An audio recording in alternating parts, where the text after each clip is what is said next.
शनिवार दिन सरस्वती शिशु विद्या मंदिर उच्च माध्यमिक विद्यालय घोड़ा बजार पुरीर 32तम विद्यालय स्तर वार्षिक खेलकूद समारोह अनुष्ठित हो दिवस में मुख्य अतिथि भाव सत्यव्रत षडंगी सरस्वती शिशु विद्या मंदिर उच्च माध्यमिक विद्यालय घोड़ा बजार पुरी परिसर में उद्घाटन करथिले। एहा सहित विद्यालय परिचालन समितिर सभापति डॉक्टर अभिमन्यु भूया, उपसभापति डॉक्टर सीमांचल पंडा, संपादक अरविंद सतपथी, ज्ञान मंदिर अध्यक्ष अरविंद दास एवं प्रधान आचार्य प्रसन्न कुमार प्रधान प्रमुख उपस्थित थिले। विद्यालय प्रधान आचार्य प्रसन्न कुमार प्रधान अतिथि मानकर परिचय प्रदान करने सह स्वागत भाषण प्रदान करथिले। यापर पुरी जिला स्कूल पड़िया समस्त खेल आयोजन करा जायथिला। विद्यालय वरिष्ठ आचार्य सत्यनारायण विषयी, क्रीड़ा संयोजक रूपे और खेल शिक्षयित्री सुश्री दीप्तिमयी दास समस्त खेल को सुचारू रूपे तुलाई। एथिरे समस्त गुरुजी गुरुमा एवं सेवक सेविका, वाहन चालक और सहयोगी समस्त कार्यकर्ता वृंद भाई भौणी मानक अवदान रही। खेल को विभिन्न भाग में भाग करा जाय, यथा दौड़, लंबडिया, उच्चडिया, गोला फिंगा, थालिया फिंगा, बर्छा फिंगा, त्रिकुद डिया, संगीत चौकी, अंक दौड़, आलू चामच, बाधा दौड़ और बेलून फुंका इत्यादि खेल में शिशु भाई भौणी मैंने भाग नहीं। बयस अनुଯାयी शिशु भाई भौणी मानक विभिन्न दल में भाग करा जाय खेल को सुचारू रूपे संपादन करा जायथिला। तेणु तार जो निष्ठा स्पोर्ट्स एकेडमी रही आज्ञा तार मु आम ग्रहण रे उपस्थित अतिथि वृंद मान को अनुरोध रखुछि।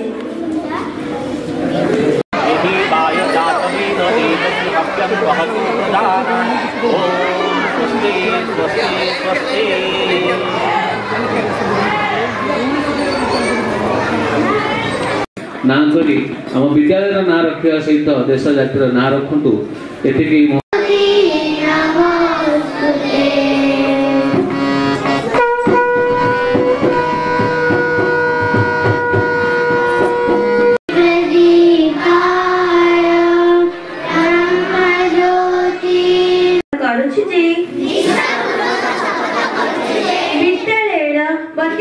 खेलकूद समारोह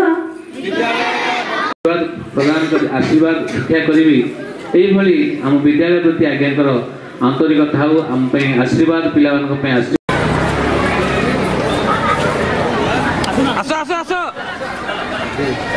आस्ते आस्ते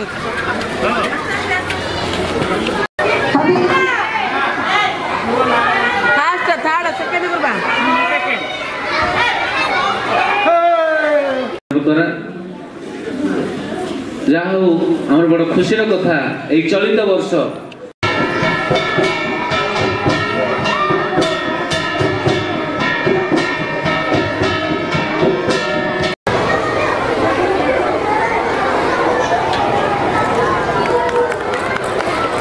ऊपर उठिबो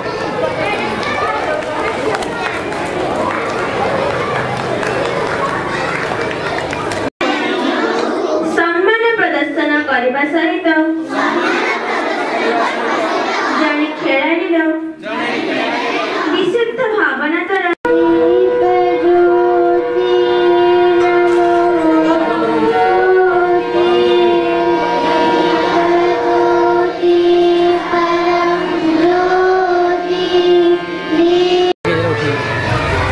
सुना ना 8:30